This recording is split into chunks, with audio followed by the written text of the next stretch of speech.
അടുത്ത ടോപ്പിക്കാണ് ക്യാൻസറിനെ നമുക്ക് എങ്ങനെ ട്രീറ്റ് ചെയ്യാം. സോ ട്രീറ്റ്മെൻറ്റ് ഓഫ് ക്യാൻസർ, അതിന് നമ്മൾ മെയിനായിട്ട് യൂസ് ചെയ്യുന്നത് ഒന്നുകിൽ സർജറി അല്ലെങ്കിൽ റേഡിയേഷൻ തെറാപ്പി, മൂന്നാമത് immuno therapy. So surgery, radiation therapy, immuno therapy, ഈ 3 മെത്തേഡാണ് കോമൺ ആയിട്ട് യൂസ് ചെയ്യുന്നത് ക്യാൻസറിനെ ട്രീറ്റ് ചെയ്യാൻ. അപ്പോൾ നമുക്ക് ഓരോന്നായിട്ട് നോക്കാം. സർജറി എന്ന് പറഞ്ഞു കഴിഞ്ഞാൽ ഏത് ഭാഗത്തിനാണോ ക്യാൻസർ വന്നത് ആ ഭാഗം നമ്മൾ റിമൂവ് ചെയ്ത് കളയുക.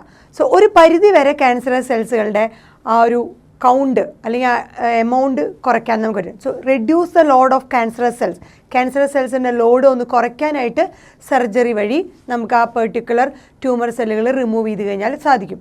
എന്നാലും മുഴുവൻ ക്യാൻസർ സെൽസിനെയും റിമൂവ് ചെയ്യാനായിട്ട് സർജറി കൊണ്ട് സാധ്യമല്ല. അപ്പോൾ നമ്മൾ മറ്റു മാർഗങ്ങളും കൂടി അപ്ലൈ ചെയ്യേണ്ടി വരും. അതാണ് അടുത്തത് കീമോതെറാപ്പി, അതുപോലെ റേഡിയേഷൻ തെറാപ്പി. ഇതെല്ലാം കൂടി അപ്ലൈ ചെയ്യുമ്പോഴാണ് ഒരുപക്ഷെ നമ്മുടെ ക്യാൻസർ പൂർണ്ണമായിട്ടും നമുക്ക് റിമൂവ് ചെയ്ത് കളയാൻ പറ്റുള്ളൂ. ആദ്യത്തെ മെത്തേഡ് നോക്കാം, റേഡിയോ തെറാപ്പി. സോ റേഡിയോ തെറാപ്പിയിൽ നമ്മൾ ചെയ്യുന്നത് ട്യൂമർ സെൽസുകളെ, ഏത് ഭാഗത്താണോ ട്യൂമർ സെൽസ് ഉള്ളത് ആ ട്യൂമർ സെല്ലുകളെ ഇറേഡിയേറ്റ് ചെയ്യുന്നു.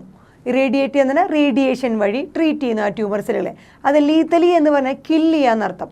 സോ ഏത് ഭാഗത്താണ് ട്യൂമർ ഉള്ളത് ആ സെല്ലുകളെ ഗാമാ റേസ് കൊണ്ട് റേഡിയേഷൻ നടത്തി, ഗാമാ റേസിൻ്റെ റേഡിയേഷൻ കൊണ്ട് ആ സെല്ലുകളെ കില്ല് ചെയ്ത് കളയുക, നശിപ്പിച്ച് കളയുകയിലാണ് റേഡിയോ തെറാപ്പി എന്ന് പറയുക. സോ ഒരു പരിധി വരെ റേഡിയോ തെറാപ്പി നടത്തുമ്പോൾ അതിൻ്റെ സറൗണ്ടിങ് ടിഷ്യൂസിനൊക്കെ ഒരുപാട് കംപ്ലൈൻറ്റ് വരാറുണ്ട്, അല്ലെങ്കിൽ അതും ഡാമേജ്ഡ് ആവാറുണ്ട്. പക്ഷേ നമ്മൾ പരമാവധി ടേക്ക് കെയർ ചെയ്യും. Bye take care of proper care of normal surrounding tissue. So cancer അല്ലാത്ത നോർമലായിട്ടുള്ള അതിന് ചുറ്റുമുള്ള സറൗണ്ടിങ് ടിഷ്യൂവിന് അല്ലെങ്കിൽ സെല്ലിന് കംപ്ലൈൻറ്റ് വരാത്ത രീതിയിൽ പരമാവധി ടേക്ക് കെയർ എടുത്തിട്ടാണ് ഈ ഗാമാ റേസ് വെച്ചിട്ട് ട്യൂമർ സെല്ലുകളെ കില്ല് ചെയ്ത് കളയുന്നത്. സോ രണ്ടാമത്തെ മെത്തേഡാണ് കീമോതെറാപ്യൂട്ടിക് ഡ്രഗ്സ്. കീമോതെറാപ്യൂട്ടിക് ഡ്രഗ്സ് എന്ന് പറയുന്നത് ആൻറ്റി ക്യാൻസറസ് ആയിട്ടുള്ള ഡ്രഗുകളാണ്. ക്യാൻസറിനെ എഗെയിൻസ്റ്റ് ആയിട്ട് വർക്ക് ചെയ്യാൻ പറ്റുന്ന ഡ്രഗുകളാണ് കീമോതെറാപ്യൂട്ടിക് ഡ്രഗ്സ്. അവരും എന്താ ചെയ്യണേ, ആ വക മരുന്നുകൾ ഡ്രഗ്സ് കിൽ ക്യാൻസറസ് സെൽ, ഈ ട്യൂമർ സെല്ല് അല്ലെങ്കിൽ ക്യാൻസറസ് സെൽസിനെ കില്ല് ചെയ്ത് കളയാനായിട്ട് സഹായിക്കുന്നു. ഈ കീമോതെറാപ്യൂട്ടിക് ഡ്രഗ്സ് അല്ലെങ്കിൽ ആൻറ്റി ക്യാൻസറസ് ആയിട്ടുള്ള ഡ്രഗ്സുകളൊക്കെ നമുക്ക് പ്ലാന്റിൽ നിന്ന് തന്നെയാണ്, പല ടൈപ്പ് പ്ലാന്റ്സുകളിൽ നിന്ന് തന്നെ നമുക്ക് ആ ഡ്രഗ്സുകൾ കിട്ടുന്നത്. അടുത്ത മെത്തേഡ് എന്ന് പറഞ്ഞാൽ ഈ കീമോതെറാപ്യൂട്ടിക് ഡ്രഗ്സിൻ്റെ പ്രോബ്ലം എന്ന് പറഞ്ഞാൽ ഇങ്ങനത്തെ ക്യാൻസർ ട്രീറ്റ്മെൻറ്റുകൾക്കും ഇതുപോലത്തെ ഡ്രഗ്സിൻ്റെ ഒരു സൈഡ് എഫക്റ്റ് എന്ന് പറയുന്നത് മെജോറിറ്റി ഓഫ് കീമോതെറാപ്യൂട്ടിക് ഡ്രഗ്സിനും ഒരുപാട് സൈഡ് എഫക്റ്റുകളുണ്ട്. മെയിൻ സൈഡ് എഫക്റ്റ് എന്ന് പറയുന്നത് ഹെയർ ലോസ് ആണ്. മുടിയൊക്കെ കൊഴിയാൻ തുടങ്ങും. പിന്നെ ബ്ലഡ് അത് കുറയാൻ തുടങ്ങും. സോ ഹീമോഗ്ലോബിൻ കണ്ടത് അനീമിക് ആവാൻ തുടങ്ങും. So anaemia and hair loss ആണ് ഏറ്റവും കൂടുതലായിട്ട് കാണപ്പെടുന്ന സൈഡ് എഫക്റ്റ് ഈ കീമോതെറാപ്യൂട്ടിക് അഥവാ ആൻറ്റി ക്യാൻസറസ് ആയ ഡ്രഗുകൾ യൂസ് ചെയ്യുമ്പോൾ. ഇനി ബാക്കിയുള്ള നമ്മുടെ treatment immunotherapy. So surgery എന്ന് പറഞ്ഞാൽ ഏത് ഭാഗമാണോ ട്യൂമർ സെല്ലുകൾ നമ്മൾ സർജറി ചെയ്ത് റിമൂവ് ചെയ്ത് കളയുന്നു. പിന്നെ റേഡിയേഷൻ തെറാപ്പി ആണെങ്കിൽ ആ ട്യൂമർ സെല്ലുകളെ ഗാമാ റേസ് വെച്ചിട്ട് കില്ല് ചെയ്യുന്നു. കീമോതെറാപ്യൂട്ടിക് ഡ്രഗ്സ് ആണെങ്കിൽ ആൻറ്റി ക്യാൻസറസ് ആയിട്ടുള്ള ഡ്രഗ് വെച്ചിട്ട് നമ്മൾ ഈ ക്യാൻസറസ് സെല്ലുകളെ നശിപ്പിച്ച് കളയുന്നു, കില്ല് ചെയ്യുന്നു. നമ്മളതിൻ്റെ സൈഡ് എഫക്റ്റ് പറഞ്ഞ് ഹെയർ ലോസ് ആൻഡ് അനീമിയ. ഇനി അടുത്ത മെത്തേഡാണ് ഇമ്മ്യൂണോ തെറാപ്പി. ഇമ്മ്യൂണോ തെറാപ്പി എന്ന് പറയുന്നത് നമുക്ക് നമ്മുടെ ബോഡിയിൽ നാച്ചുറൽ ആയിട്ടുള്ള ആൻറ്റി ക്യാൻസറസ് ആയിട്ടുള്ള ഇമ്മ്യൂണോളജിക്കൽ ഡിഫൻസ് മെക്കാനിസം കൊണ്ടുവരിക, അതാണ് ഇമ്മ്യൂണോ തെറാപ്പി എന്ന് പറയുന്നത്. സോ നമ്മുടെ ബോഡിയിൽ നാച്ചുറലായിട്ട് ആൻറ്റി ക്യാൻസറസ് ആയിട്ട് നമ്മുടെ ഇമ്മ്യൂണോളജിക്കൽ ഡിഫൻസ് മെക്കാനിസം തന്നെ വർക്ക് ചെയ്യുകയാണെങ്കിൽ അതെന്താണ് ഇമ്മ്യൂണോ തെറാപ്പി. അതിന് വേണ്ടിയിട്ട് നമ്മുടെ നോർമൽ ട്യൂമർ സെല്ലുകളെ ഈ പറഞ്ഞ ഇമ്മ്യൂൺ സിസ്റ്റം ഡിറ്റക്റ്റ് ചെയ്യുകയോ അതിനെ നശിപ്പിച്ച് കളയുകയോ ചെയ്യില്ല. സോ നമ്മുടെ ബോഡിയിൽ ട്യൂമർ സെല്ലുകൾ ഉണ്ടെങ്കിൽ അതിനെ നമ്മുടെ ബോഡിയിലെ ഇമ്മ്യൂൺ സിസ്റ്റം എന്ത് ചെയ്യില്ല, ഇതിനെ ഐഡൻറ്റിഫൈയും ചെയ്യില്ല, അതിനെ ഡിസ്ട്രോയ് ചെയ്ത് നശിപ്പിക്കുകയും ചെയ്യില്ല. സോ ഇങ്ങനെയുള്ള പേഷ്യൻസിൽ നമ്മൾ ഇമ്മ്യൂണോ തെറാപ്പി വഴി അവർക്ക് ആ ഇമ്മ്യൂൺ സിസ്റ്റത്തിനെ ഒന്നുകൂടി എൻഹാൻസ് ചെയ്ത് കൊടുക്കും. സോ അതാണ് ഇവിടെ പറയുന്നത്, മോസ്റ്റ് ക്യാൻസേഴ്സ് ട്രീറ്റഡ് ബൈ നമ്മുടെ combination of surgery, radio therapy, chemotherapy. ഒരുവിധം എല്ലാ ക്യാൻസറുകളും നമ്മൾ ഈ പറഞ്ഞ എല്ലാ മെത്തേഡുകളും ഒരുമിച്ച് അപ്ലൈ ചെയ്യണം.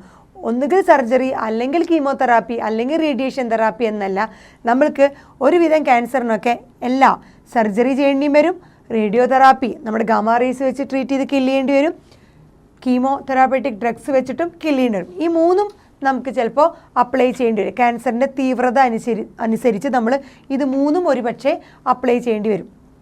നമ്മുടെ ഇമ്മ്യൂണോതെറാപ്പിയാണ് അടുത്തത്. ഇമ്മ്യൂണോതെറാപ്പിക്ക് നമ്മൾ പറഞ്ഞു ട്യൂമർ സെൽസിൻ്റെ പ്രത്യേകത എന്താ? They avoid detection and destruction by immune system. So നമ്മുടെ നോർമൽ ഇമ്മ്യൂൺ സിസ്റ്റം നമ്മുടെ ബോഡീനെ ഈ പറഞ്ഞ എഗെയിൻസ്റ്റ് ആയിട്ടുള്ളവരെയൊക്കെ പ്രതിരോധിക്കാനുള്ള സംവിധാനമാണ്. പക്ഷേ ഇമ്മ്യൂൺ സിസ്റ്റം ഇതുപോലത്തെ ട്യൂമർ സെല്ലുകളെ ഐഡൻറ്റിഫൈയും ചെയ്യില്ല, അതുപോലെ അവരെ നശിപ്പിച്ച് കളയുകയും ചെയ്യില്ല. സോ അങ്ങനെയുള്ള ട്യൂമർ സെൽസ് അല്ലെ, ട്യൂമർ ഉള്ള ക്യാൻസറസ് ആയിട്ടുള്ള പേഷ്യൻസിന് എന്ത് ചെയ്യണം? അവർക്ക് നമ്മൾ ബയോളജിക്കൽ റെസ്പോൺസ് മോഡിഫയേഴ്സ് അവരുടെ ബോഡിയിൽ കൊടുക്കണം. കുറച്ചും കൂടി നന്നായിട്ട് ഇതുപോലത്തെ ട്യൂമർ സെല്ലിനെ ഡിറ്റക്റ്റ് ചെയ്യാനും ഡിസ്ട്രോയ് ചെയ്യാനുള്ള കഴിവിന് വേണ്ടിയിട്ട് അവർക്ക് ബയോളജിക്കൽ റെസ്പോൺസ് മോഡിഫയേഴ്സ് പോലെയുള്ള ആൽഫ ഇൻറ്റർഫെറോൺ, അതാണ് ആൽഫ ഇൻറ്റർഫെറോൺ എന്ന് പറഞ്ഞാൽ അവരുടെ ബയോളജിക്കൽ റെസ്പോൺസ് ഒന്നും കൂടി കൂട്ടാനുള്ള ടൈപ്പാണ് ആൽഫ ഇൻറ്റർഫെറോൺ. അതുപോലത്തെ ഇതൊക്കെ നമ്മുടെ ഈ പേഷ്യൻസിന് നമ്മൾ കൊടുക്കേണ്ടി വരും. അതാണ് ഇമ്മ്യൂണോതെറാപ്പി. അങ്ങനെ കൊടുത്തു കഴിഞ്ഞാൽ എന്തുണ്ടാവും? ഈ ആൽഫ ഇൻറ്റർഫെറോൺ പോലത്തെ ബയോളജിക്കലായിട്ട് റെസ്പോൺസ് മോഡിഫയേഴ്സ് എന്ത് ചെയ്യും? അത് ആക്ടിവേറ്റ് ചെയ്യും. ഇമ്മ്യൂൺ സിസ്റ്റത്തിനെ ഒന്നും കൂടി ആക്ടിവേറ്റ് ചെയ്ത് ഹെൽപ്സ് ഇൻ ഡിസ്ട്രോയിങ് ദ ട്യൂമറിനെ ഡിസ്ട്രോയ് ചെയ്യാൻ സഹായിക്കും. സോ ഇമ്മ്യൂണോതെറാപ്പി എന്ന് പറഞ്ഞാൽ അവരുടെ നോർമൽ ഇമ്മ്യൂണോളജിക്കൽ സിസ്റ്റത്തിനെ ഒന്നും കൂടി എൻഹാൻസ് ചെയ്യുക, ആക്ടിവേറ്റ് ചെയ്യുക സെർട്ടൻ എൻഹാൻസർ വെച്ചിട്ട്. അതെന്ത് എൻഹാൻസറാണ്? ആൽഫ ഇൻറ്റർഫെറോൺ പോലത്തെ എൻഹാൻസേഴ്സ് വെച്ചിട്ട് ബയോളജിക്കൽ ആയിട്ടുള്ള റെസ്പോൺസ് മോഡിഫയേഴ്സ് വെച്ചിട്ട് എന്ത് ചെയ്യും? ഇമ്മ്യൂൺ സിസ്റ്റത്തിനെ ആക്ടിവേറ്റ് ചെയ്ത് അതുപോലത്തെ ട്യൂമർ സെല്ലുകളെ നശിപ്പിക്കാനായിട്ട് ആ പേഷ്യൻസിന് കൊടുക്കും. സോ അത് ആൽഫ ഇൻറ്റർഫെറോൺ ഉണ്ടെങ്കിൽ അവരുടെ ഇമ്മ്യൂൺ സിസ്റ്റം ഒന്നും കൂടി ആക്ടിവേറ്റഡ് ആവും, ട്യൂമർ സെൽസിനെ നശിപ്പിച്ച് കളയും. സോ ഇത്രയൊക്കെയാണ് ക്യാൻസറിൻ്റെ ട്രീറ്റ്മെൻറ്റുകൾ. ഒരിക്കൽ കൂടി പറയാം. റേഡിയോ തെറാപ്പി എന്താ ചെയ്യണേ? ഗാമ റേസ് വെച്ചിട്ട് ക്യാൻസർ സെൽസിനെ കില്ല് ചെയ്യുന്നു, സറൗണ്ടിങ് ടിഷ്യൂസിനും പരമാവധി ടേക്ക് കെയർ ചെയ്തുകൊണ്ട്. രണ്ടാമത്തെ കീമോതെറാപ്പറ്റിക് ഡ്രഗ്സുകൾ, ആൻറ്റി ക്യാൻസറസ് ആയുള്ള ഡ്രഗുകൾ ക്യാൻസർ സെൽസുകളെ കില്ല് ചെയ്യാനായിട്ട് യൂസ് ചെയ്യുന്നു. അതിൻ്റെ സൈഡ് എഫക്റ്റ് പറഞ്ഞിരുന്നു, ഹെയർ ലോസ്, അനീമിയ. സർജറി ആണെങ്കിൽ ഏതാണ് ക്യാൻസറസ് പോർഷൻ എന്നുണ്ടെങ്കിൽ അതിനെ സർജറി ചെയ്ത് റിമൂവ് ചെയ്ത് കളയുന്നു. ഇനി ചില സമയത്ത് നമ്മൾ സർജറിയും റേഡിയേഷൻ തെറാപ്പിയും കീമോതെറാപ്പി മൂന്നും കൂടി അപ്ലൈ ചെയ്യേണ്ടി വരും. ഇനി ഇമ്മ്യൂണോതെറാപ്പി എന്ന് പറഞ്ഞാൽ ട്യൂമർ സെൽസിൻ്റെ നോർമൽ ട്യൂമർ സെല്ലുകളിൽ ഇമ്മ്യൂൺ സിസ്റ്റം ഈ പറഞ്ഞ ട്യൂമർ സെല്ലുകളെ ഡിറ്റക്റ്റ് ചെയ്യുകയോ അതുപോലെ അവരെ ഡിസ്ട്രോയ് ചെയ്യുകയോ ചെയ്യില്ല. അപ്പോൾ അങ്ങനത്തെ പേഷ്യൻസ്, ട്യൂമർ ഉള്ള പേഷ്യൻസിന് എന്ത് ചെയ്യും? ബയോളജിക്കൽ റെസ്പോൺസ് മോഡിഫയേഴ്സ് പോലത്തെ ആൽഫ ഇൻറ്റർഫെറോൺ അവരുടെ ബോഡിയിൽ അപ്ലൈ ചെയ്യും.